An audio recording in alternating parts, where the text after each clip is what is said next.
അപ്പോൾ Skoda കുഷാക്കിന്റെ face ലിഫ്റ്റിന് പിന്നാലെ Woakes വാഗനും അവരുടെ തൈഗുന്റെ ഫേസ് ലിഫ്റ്റ് ലോഞ്ച് ചെയ്തിരിക്കുകയാണ്. അപ്പോൾ അതിൽ എനിക്ക് ഏറ്റവും വാല്യൂ ഫോർ മണി ആയിട്ട് തോന്നിയിട്ടുള്ള വേരിയന്റ് ആണ് സെക്കൻഡ് ബേസ് മോഡലായിട്ടുള്ള ഹൈലൈൻ വേരിയന്റ്.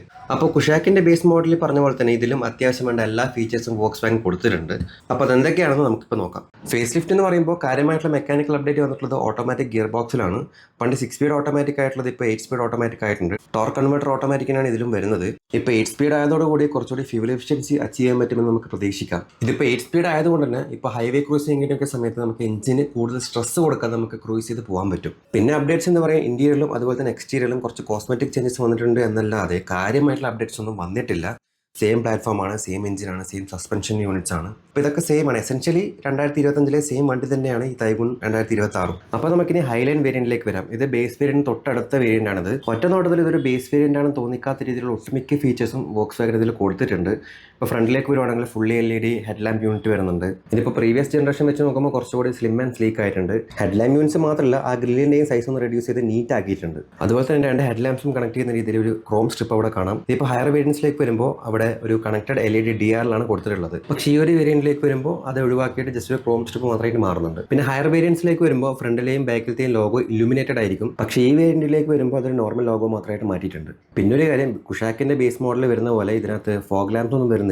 ഇനി താഴെ ബമ്പറിലേക്ക് വരുമ്പോൾ രണ്ട് ക്രോം സ്ട്രിപ്പ് പ്രൊവൈഡ് ചെയ്തിട്ടുണ്ട്. അതുപോലെ തന്നെ ഒരു സിൽവർ ഫിനിഷ് സ്കിഡ് പ്ലേറ്റും പ്രൊവൈഡ് ചെയ്തിട്ടുണ്ട്. ഇനി സൈഡ് പ്രൊഫൈലിലേക്ക് വരുമ്പോൾ പറയത്തക്ക മാറ്റങ്ങളൊന്നുമില്ല. ഒരു 16 inch silver finish alloy wheels വരുന്നുണ്ട്. അതുപോലെ തന്നെ ഇലക്ട്രിക്കലി അഡ്ജസ്റ്റബിൾ ORVMs വിത്ത് ടേൺ ഇൻഡിക്കേറ്റേഴ്സ് വരുന്നുണ്ട്. പിന്നെ മിറേഴ്സ് ആയാലും ഡോർ ഹാൻഡിൽസ് ആയാലും ബോഡി കളറാണ് വരുന്നത്. ഇനിയിപ്പോൾ ബാക്ക് സൈഡിലേക്ക് വരുവാണെങ്കിൽ കണക്റ്റഡ് LED ടെയിൽ ലാംപ്സ് വരുന്നുണ്ട്. അതുപോലെ തന്നെ റിയർ വൈപ്പേഴ്സ് വരുന്നുണ്ട്. സീക്വൻഷ്യൽ ടേൺ ഇൻഡിക്കേറ്റേഴ്സ് വരുന്നുണ്ട്. ഫ്രണ്ടിനെ പോലെ തന്നെ ബാക്ക് ബമ്പറിലും ഒരു ഫുൾ ലെങ്ത് ക്രോം സ്ട്രിപ്പ് വരുന്നുണ്ട്. അതുപോലെ തന്നെ ഒരു സിൽവർ ഫിനിഷ് സ്കിഡ് പ്ലേറ്റും വരുന്നുണ്ട്. പിന്നെ ബേസ് വേരിയന്റ് മുതൽ തന്നെ ഷാർക്ക് ഫിൻ ആൻഡിന്റെയും റൂഫ് റെയിൽസും വരുന്നുണ്ട്. അപ്പോൾ ഇതൊക്കെയാണ് എക്സ്റ്റീരിയറിലെ കാര്യങ്ങൾ. ഇനിയിപ്പോൾ ഇന്റീരിയറിലേക്ക് വന്നാലും അത്യാവശ്യം എല്ലാ ഫീച്ചേഴ്സും പ്രൊവൈഡ് ചെയ്യുന്നത് കൊണ്ട് ഇതിപ്പോൾ നമ്മളൊരു ലോവർ വേരിയന്റിലാണ് ഇരിക്കുന്നത് എന്നുള്ളൊരു ഫീൽ ഒന്നും നമുക്ക് ഇവിടെ കിട്ടുന്നില്ല. നല്ലൊരു പ്രീമിയം ഫീൽ ചെയ്യുന്ന ഒരു ഡ്യുവൽ ടോൺ ഇന്റീരിയർ ആണ് ഇവിടെ വോക്സ് വാഗൻ പ്രൊവൈഡ് ചെയ്തിട്ടുള്ളത്. അപ്പോൾ നമ്മൾ കയറി ഇരിക്കുമ്പോൾ തന്നെ കാണുന്നത് ഒരു മൾട്ടി ഫംഗ്ഷൻ 3 സ്പോക്ക് സ്റ്റിയറിംഗ് വീലാണ്. അപ്പോൾ ഇതിനകത്ത് കോൾ ഫംഗ്ഷൻസ് വരുന്നുണ്ട്, മൾട്ടിമീഡിയ ഫംഗ്ഷൻസ് വരുന്നുണ്ട്, അതുപോലെ തന്നെ MID ടോഗിൾ ബട്ടൺസ് വരുന്നുണ്ട്. ഇതിപ്പോൾ ഒരു ഓട്ടോമാറ്റിക് വേരിയന്റ് ആണെങ്കിൽ അതിനകത്ത് ക്രൂയിസ് കൺട്രോളിന്റെ ബട്ടൺസ് വരുന്നുണ്ട്. അതുപോലെ തന്നെ പാഡൽ ഷിഫ്റ്റേഴ്സും വരുന്നുണ്ട്. ഇനിയിപ്പോൾ ഇൻസ്ട്രുമെന്റ് ക്ലസ്റ്ററിലേക്ക് വരുമ്പോൾ ഒരു നോർമൽ അനലോഗ് ഇൻസ്ട്രുമെന്റ് ക്ലസ്റ്ററാണ് ഇവിടെ പ്രൊവൈഡ് ചെയ്തിട്ടുള്ളത്. അതുപോലെ തന്നെ ഈ സ്പീഡോമീറ്ററും ടാക്കോമീറ്ററും ഇടയിലായിട്ട് ചെറിയ ഡിജിറ്റൽ ഡിസ്പ്ലേ കൊടുത്തിട്ട് കാണാം. അപ്പോൾ അതിനകത്താണ് ഈ fuel gauge, odometer, trip meter, distance to empty, mileage, ഇങ്ങനെ ഡീറ്റെയിൽസ് ഒക്കെ ഈ ഒരു ഡിസ്പ്ലേയിലാണ് ഡിസ്പ്ലേ ചെയ്യുക. എനിക്ക് പേഴ്സണലി അനലോഗ് സ്പീഡോമീറ്ററും അനലോഗ് ടാക്കോമീറ്ററും ഒക്കെയാണ് ഇഷ്ടം. ഇതിൽ ഇനി ഹൈലൈറ്റ് ചെയ്ത് വരേണ്ട കാര്യം ഇതിന്റെ ഇൻഫോർടൈൻമെന്റ് സിസ്റ്റം തന്നെയാണ്. ഹയർ വേരിയൻസിൽ വരുന്ന സെയിം 25.65 ഇഞ്ച് ഇൻഫോർടൈൻമെന്റ് സിസ്റ്റമാണ് ഇതിലും വരുന്നത്. അതുപോലെ തന്നെ ഹയർ വേരിയൻസിൽ വരുന്ന എല്ലാ സ്മാർട്ട് ഫംഗ്ഷൻസും ഇതിൽ അവൈലബിൾ ആണ്. Wireless Android auto, apple CarPlay available ആണ്. വയർലെസ് മൊബൈൽ ചാർജിങ് വരുന്നുണ്ട്. അതുപോലെ തന്നെ ഫ്രണ്ടിലും ബാക്കിലും Type-C ചാർജിങ് സോക്കറ്റ്സ് വരുന്നുണ്ട്. പിന്നെ ഡാഷ്ബോർഡിലും ഡോർ ഹാൻഡിൽസിലും ആംബിയൻ ലൈറ്റിംഗ്സ് വരുന്നുണ്ട്. ഓട്ടോമാറ്റിക് ക്ലൈമറ്റ് കൺട്രോൾ വരുന്നുണ്ട്. ഇലക്ട്രിക്കലി അഡ്ജസ്റ്റബിൾ വിൻഡോസ് വരുന്നുണ്ട്. അതുപോലെ തന്നെ റിയർ AC വെന്റ്സ് വരുന്നുണ്ട്. പിന്നെ സീറ്റ്സിലേക്ക് വരുമ്പോൾ ഒരു ബ്ലാക്ക് കളർ ഫാബ്രിക് സീറ്റ്സ് ആണ് ഇതിൽ പ്രൊവൈഡ് ചെയ്തിട്ടുള്ളത്.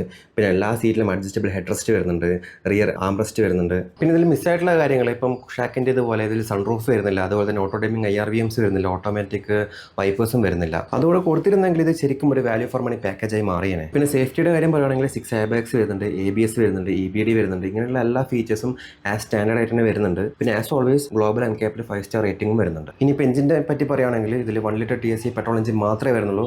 115 bhp പവറും അതുപോലെ തന്നെ 178 Nm ടോർക്കും ഇത് പ്രൊഡ്യൂസ് ചെയ്യുന്നുണ്ട്. പിന്നെ ഇതിൻ്റെ കൂടെ വരുന്നത് 6 സ്പീഡ് മാനുവൽ ഗിയർ ബോക്സും അതുപോലെ തന്നെ 8 സ്പീഡ് ടോർക്ക് കൺവെർട്ടർ ഓട്ടോമാറ്റിക്കാണ് വരുന്നത്. പിന്നെ ഈ വേരിയന്റിൻ്റെ അകത്ത് 1.5 ലിറ്റർ അവൈലബിൾ അല്ലാത്തതുകൊണ്ട് DSG ഇയർ ബോക്സും ഇതിൻ്റെ കൂടെ അവൈലബിൾ അല്ല. പിന്നെ കുഷാക്കിൻ്റെ ബേസ് മോഡലായിട്ട് കമ്പയർ ചെയ്യുമ്പോൾ ഇതിനകത്ത് ആകെ എക്സ്ട്രാ വരുന്നത് full size fully functional infotainment സിസ്റ്റവും അതുപോലെ തന്നെ റിയർ സെൻട്രൽ ആംറെസ്റ്റും ആണ്. പിന്നെ കുഷാക്കുമായിട്ട് കമ്പയർ ചെയ്യുമ്പോൾ ഇതിനകത്ത് സൺറൂഫ് വരുന്നില്ല, ഓട്ടോ ഡൈമിംഗ് IRVMs വരുന്നില്ല, റെയിൻ സെൻസിങ് വൈപ്പേഴ്സും വരുന്നില്ല. അതുപോലെ കുഷാക്കിൻ്റെ ബേസ് മോഡലിൻ്റെ പ്രൈസ് വരുന്നത് 10.7 lakhs ആണ്. പക്ഷേ ടൈഗുൺ ഹൈലൈൻ വേരിയന്റിന്റെ പ്രൈസ് വരുന്നത് 12.7 lakhs എക്സ് ഷോറൂമാണ്. അപ്പോൾ ആകെ മൊത്തത്തിൽ കൂട്ടിക്കഴിച്ച് നോക്കുമ്പോൾ കുഷാക്കാണ് കുറച്ചും കൂടി വാല്യൂ ഫോർ മണി ആയിട്ട് എനിക്ക് തോന്നുന്നത്. അപ്പോൾ നിങ്ങളുടെ അഭിപ്രായം എന്താണെന്ന് വെച്ചാൽ കമൻറ്റ് ചെയ്യുക. പിന്നെ നിങ്ങൾ ടൈഗുണിൻ്റെ ഹൈലൈൻ വേരിയന്റ് ചൂസ് ചെയ്യുമോ അതോ കുഷാക്കിൻ്റെ ബേസ് മോഡൽ ചൂസ് ചെയ്യുമോ അതും കൂടി ഒന്ന് കമൻറ്റ് ചെയ്യുക. അപ്പോൾ ഇത്രയൊക്കെയാണ് ഇന്നത്തെ വീഡിയോ. അപ്പോൾ വീഡിയോ ഇഷ്ടമായി കഴിഞ്ഞാൽ ലൈക്ക് ചെയ്യുക, ചാനൽ സബ്സ്ക്രൈബ് ചെയ്യുന്ന കാര്യം പരിഗണിക്കുക. താങ്ക്